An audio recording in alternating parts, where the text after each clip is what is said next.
voit ça. À titre individuel, une famille qui se dirait, je veux prendre ça en charge, je vais essayer, je vais aller là-dedans. Sur la durée de vie, entre guillemets, de l'usage des couches, c'est-à-dire 2-3 ans, hein, la durée pendant laquelle le bébé va apporter des couches. Le budget couche, il est de l'ordre, on va pas dire de bêtises, pratiquement de 3 000 euros. 3 000 euros, 1 000 euros par an. Par contre, on achète les paquets à concurrence de 10-15 euros par semaine. J'espère que ça fait à peu près ça en termes de budget. Je ne l'ai pas recalculé, je n'ai pas mes chiffres sous la main. Ça fait 750. Ça fait à peu près 750 ? Bon, donc c'est un petit peu moins de 3 000 euros. Maintenant, si je fais des couches lavables. Les couches lavables, une couche, elle est lavable 400 fois. D'accord ? C'est l'amorçage. Le budget, il va me revenir sur la durée de vie inférieur à 1 000 euros, autour de 800 euros. C'est-à-dire que pour la famille qui va choisir ça, sur le plan purement économique, il y a à diviser par 3 le budget en couches pour un enfant. Sachant qu'on pourra sans doute réutiliser une partie des couches pour un deuxième, ou les revendre, ou les confier à quelqu'un d'autre. Mais il y a 2 problèmes dans tout ça. C'est d'une part, effectivement, comment j'investis, parce que mes quelques couches utiles, il faut que je les achète tout de suite. Et au lieu de dépenser 10 euros cette semaine, 10 euros la semaine prochaine, il faut que je mette sur la table, peut-être pas 800 euros, mais pas loin, en tout cas la moitié cette année, puis la moitié l'année prochaine. Donc effectivement, il y a un problème financier. Maintenant, une tonne de déchets produites par mon bébé, 1,5 tonne, à 150 euros la tonne d'incinérateur, mon bébé coûte à la collectivité entre 150 et 200 euros par an. Je suis content que ce soit la collectivité qui paye et pas moi. Peut-être que quand je serai au poids, je vais me poser la question. Mais pour l'instant, tant que je ne suis pas à la pesée embarquée, ce sont les autres qui payent pour moi. D'accord ? Si je suis responsable de la collectivité, que je suis responsable, je me dis autant donner ces 150 ou 200 euros à M. Martin ou M. Dupont qui veut, lui, assumer ses couches lavables, et à prix égal, je me suis débarrassé du traitement d'une tonne de déchets, d'1,5 tonne de déchets. Ça n'a pas coûté à la collectivité 1 centime de plus, mais ça a réduit d'1,5 tonne les déchets. Non, mais ça, j'adhère complètement, mais ça c'est purement théorique. C'est purement théorique. C'est purement théorique et pour une certaine frange de la population. Alors, tout à fait. C'est le deuxième écueil. J'y arrive, et c'est là où, pour moi, où se trouvent les voies d'avenir. Il est clair qu'on ne va pas demander, mes amis communistes avec qui je siège dans le groupe qui gère les déchets, me disent, mais c'est de l'antisocial, ce que tu nous fais là, c'est les femmes qui vont retourner laver les couches. Bon, parce que vous ne savez pas, mais c'est les femmes qui font la lessive, évidemment. Vous le savez. Bien. Donc, ça n'est pas possible socialement de renvoyer ces dames faire la lessive, parce que ça revient souvent. Donc, je suis d'accord avec ça. Surtout les étangs. C'est très hypocrite. Oui. C'est les hommes qui disent ça. Oui, mais je suis tout à fait d'accord avec ça. Et donc, c'est clair que pour moi, la solution, elle est ailleurs. Elle est effectivement dans de la prestation de service. On est dans une ère du service aujourd'hui. L'activité, elle est là. Et si on est encore une fois responsable politique d'une collectivité, c'est à ce niveau-là qu'il faut agir. C'est créer des emplois locaux. Alors, pour arriver... Et non délocalisables de préférence. Bah non, mais quand tu la place, tu construis. Arrêtez, c'est pas du tout sûr que les couches, ils vont pas les envoyer se laver en Voilà, c'est pas... Donc il n'y a rien à faire. Aujourd'hui, c'est pas... Si on en décide autrement... Voilà, voilà. Alors, qu'est-ce qu'on peut faire? Pour créer un emploi, il faut 300 familles. Donc c'est vrai que c'est pas facile, créer une coopérative pour les couches. L'équilibre économique, c'est à peu près ça, 300 familles. Mais ce qui se passe, c'est que dans les 300 familles, ça tourne tout le temps. Les 300 familles, leurs bébés ils grandissent, et donc il faut être en permanence en capacité d'accueillir de nouvelles familles. Donc c'est très dur de créer un emploi. Comme dans les écoles. Sauf si on s'appuie sur les collectivités qui gèrent les crèches, qui gèrent des centres de loisirs, etc., les PMI, etc. Où là, on a un public captif, on sait à l'année combien de couches, pratiquement à l'unité près, on va consommer. Donc, ces collectivités qui, en se coordonnant à une échelle suffisante, vont être en capacité de générer un volume d'activité qui intéressera soit une régie, soit un acteur économique traditionnel, soit une entreprise intermédiaire qui fera travailler de l'insertion, etc. Et pour moi, la solution, elle est là. Alors, la difficulté, elle est où? C'est que la loi a organisé les choses et elle a confié à des collectivités le soin de collecter, à d'autres le soin de traiter et encore à d'autres le soin de s'occuper de nos enfants. C'est-à-dire qu'en mettant le déchet dans un coin sous le tapis, au cours des 20 dernières années, des 20 ou 30 dernières années, eh bien on s'est coupé de cette possibilité de dire ce que je produis comme déchets dans mes activités petite enfance, je suis en capacité d'en faire un point positif pour créer de l'activité, pour faire quelque chose qui rende du service à la population. Pourquoi? Parce que la commune qui gère la petite enfance, elle n'a pas la compétence déchets. Elle l'a déléguée. C'est la même chose sur les cantines. C'est ce qu'on évoquait tout à l'heure sur les produits compostables des cantines. Donc c'est pour ça que je dis, moi, si on se réinterroge maintenant sur la prévention des déchets, et ce sont nos programmes locaux de prévention des déchets qui vont le faire, on va refaire travailler ensemble des gens qui se tournent le dos de manière... Allez voir les élus, ils ne veulent pas entendre parler des déchets. Il y a des gens compétents et qui s'en chargent. Il y a au moins un élu qui s'est sacrifié et puis il y a un syndicat qui gère ça. Ah, oui, super. Oui, alors, un premier volet, puis un deuxième beaucoup plus important, mais ça risque de nous mener loin. Le premier volet, c'est, d'après l'historique, on fait de mieux en mieux dans la gestion des déchets. Moi, je me souviens quand j'étais petite et j'ai habité une petite ville, on allait chercher nos œufs dans une boîte en plastique et il n'y avait pas de... Voilà. Le vin, pareil, on ramenait les bouteilles à la consigne. Donc, on a perdu aussi des habitudes qui existaient, bien malheureusement. Deuxième volet, les déchets électroniques. Moi, je voudrais savoir si vous avez une idée de la quantité, de la proportion des déchets électroniques, alors téléphone portable et tout ce qui entoure nos ordinateurs, laquelle proportion est recyclée chez nous, sur place, et non plus envoyée dans des lieux de recyclage infâmes à l'étranger, que l'on connaît. Est-ce que vous avez la proportion? Il faut considérer qu'un truc très simple, c'est ce que vous avez dit, très justement, c'est qu'on considère le déchet comme une matière première. On a trié les déchets là avec des outils ou à la main, etc. On les a compactés, on a fait des balles. Et ça devient une matière première, mais qui est soumise au marché des matières premières. Et je vous rappelle qu'on a un petit problème dans notre pays, c'est qu'on a un petit problème industriel. Donc beaucoup de ces déchets que vous voyez, ils partent en Chine.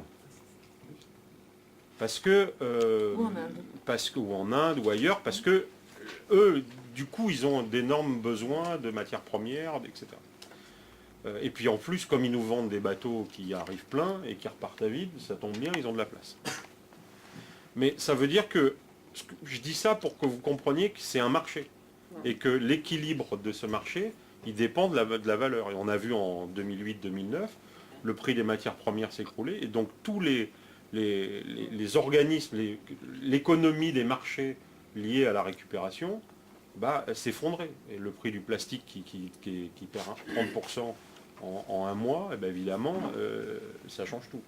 Parce que derrière, il faut qu'il y ait des industriels. La récupération, elle implique de l'industrie. Et des industriels qui investissent en France, il n'y en a pas BZF. Donc c'est quand même très important de comprendre ça, c'est que si on collecte du papier et qu'on n'en fait rien derrière, ou que les industriels, après on aura dépensé beaucoup d'argent, mais il faudra le brûler ou en faire autre chose, ou l'envoyer quelque part. Donc il faut derrière considérer qu'on est dans des mécanismes qui sont industriels, qui demandent des investissements, et il y en a en France quand même pas mal de faits. Heureusement on a sauvé la chapelle d'Arblay. Il y a un certain nombre de grands papetiers qui utilisent les papiers, les plastiques pareil. On a de l'activité intéressante. J'ai visité là, une usine qui transforme les huiles de friture en gasoil. Bon, c'est un investissement considérable, très, très dangereux, donc, parce qu'il y a des gaz, etc. Mais il y a beaucoup de choses de fait et il y a une économie très importante autour de ça. Mais ce n'est pas à chaque fois des solutions miracles et souvent les gens sont très déçus parce qu'ils apprennent par exemple qu'ils ont fait un effort de tri et que ça ne va pas forcément au tri, mais parce que derrière il y a une économie de ça.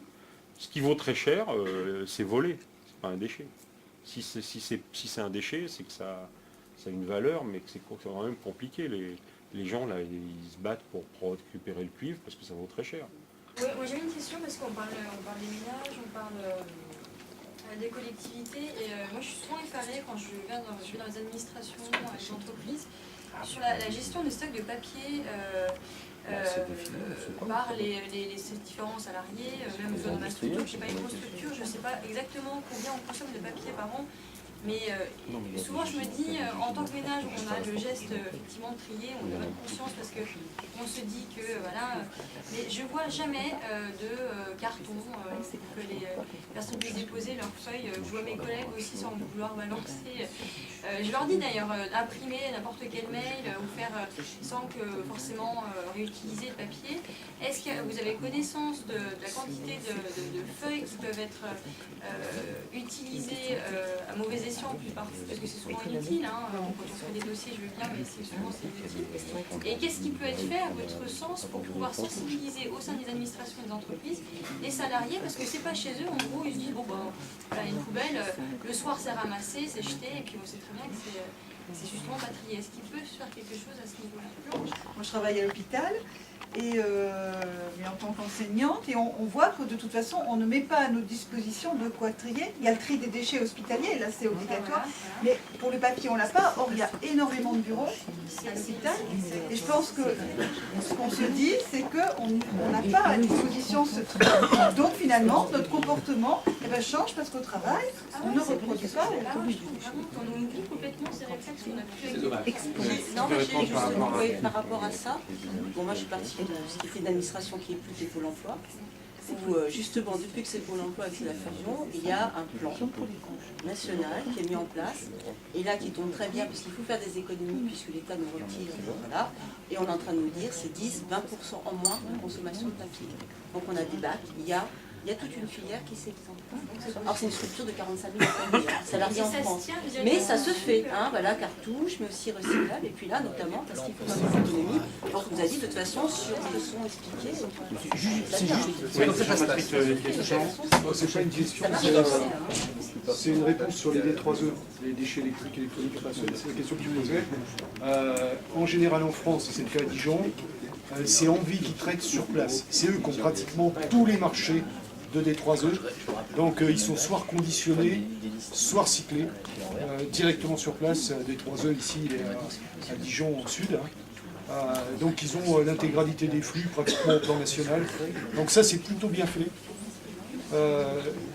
Hormis éco-emballage dont vous avez parlé, les autres éco-organismes, parce qu'il y en a quand même un paquet d'éco-organismes. Maintenant, je veux dire, ça ne se limite pas simplement à la poubelle jaune chez nous, enfin un couvercle jaune chez nous, mais pratiquement tous les produits industriels qui ont quelque valeur à un moment ou à un autre sont recyclés. Les pneus de voiture, et il y a une éco-participation, donc là, ça, je trouve qu'on a fait beaucoup de progrès globalement là-dessus. Mais je te rejoins, et ça m'a fait plaisir quand tu as dit ça, parce que je te rejoins sur le problème du recyclage. C'est pas la voie, c'est la voie la moins pire. Mais c'est vrai que quand on fait grossir sa poubelle de déchets recyclés, on a fait finalement du mauvais boulot, quoi. Parce que c'est bien le déchet lui-même qui doit être réduit. Et moi j'ai un chiffre en tête quand même qui est vachement important, c'est qu'à chaque fois que vous achetez pas quelque chose qui va se transformer en déchet, même s'il ne se transforme pas d'ailleurs, mais grosso modo le ratio c'est quand j'ai 1 kg de produit, c'est 50 kg pour le fabriquer. C'est-à-dire qu'il y a eu 50 kg de déchets pour 1 kg. Donc, moi je pense que le rôle des collectivités sur la réduction à la source, qui est improprement appelé réduction à la source d'ailleurs, puisque c'est sur les deux pistes, c'est sur recyclage et acte d'achat, grosso modo, si je caricature. Donc, comment dire, cet acte, dès qu'on gagne 1 kg, on en gagne 50. Je veux dire, il faut avoir ça en tête. Et je crois que ça, c'est particulièrement important. Je crois que c'est pour ça qu'il faut s'engager dans les plans de prévention. Et puis il y a un autre problème qui se pose dans la législation, parce que ça aussi c'est important, c'est que toutes les collectivités ne sont pas au même rang, entre guillemets. Si je prends Dijon, grosso modo, on a, depuis 2007, on a déjà fait plus que ce que nous dit le Grenelle pour 2012. Donc, c'est pas très motivant. Donc, non mais ça pose un vrai problème de décision par rapport aux actions, puisque quand je dis il me faut encore de l'argent, on dit voilà, non, tu as déjà, toi, largement atteint les objectifs. Donc, je vais citer un exemple simple, je ne sais plus qui l'a cité, les 25% de taux de refus dans les déchets recyclables. À Dijon, on est à 12%. Donc, gratter 1%, c'est compliqué. Donc voilà, je veux dire, il y a une double pénalité pour les collectivités qui ont fait un effort, il y a celle-là, et puis il y a celle des éco-organismes qui du coup nous filent moins d'argent Parce que comme on a atteint les objectifs, ils ont moins d'argent à nous donner, ce qui est quand même paradoxal. Donc, je veux dire, c'est ça. Enfin, je veux dire, il n'y a pas que des barrières législatives qui sont importantes, hein, tout ce qui a été dit est très juste, mais il y a aussi des barrières fonctionnelles qui sont liées au fait que finalement, on aide à chaque fois les derniers de la classe. Ce qui est quand même pas très logique, quelque part, hein, parce qu'on dit ceux-là, ils sont à la traîne, il faut leur donner un coup de main spécifique. Et puis, sur l'industrie de la matière première, c'est à la fois vrai et faux. C'est-à-dire que c'est vrai, tout ce qu'il a dit, c'est juste sur le mécanisme, mais pour les collectivités, c'est moins vrai, parce qu'en fait, nous, on vend les produits recyclés, non pas à un cours de marché, mais à un cours qui est un cours bâtard, qui est, voilà, exactement, la reprise garantie. Et donc, quand l'industriel fait beaucoup d'argent parce que les prix ont monté, ben, nous, on n'en bénéficie pas. Mais quand ça a été le cas ces 2 dernières années, les prix ont beaucoup baissé, ben, on a un prix garanti, et c'est l'industriel qui perd de l'argent. Et c'est heureux, hein, on est moins sensible du coup à essayer de faire plus ou moins sur un produit. On peut mener une politique globale sans incidence sur la rémunération, ce qui est quand même pas mal.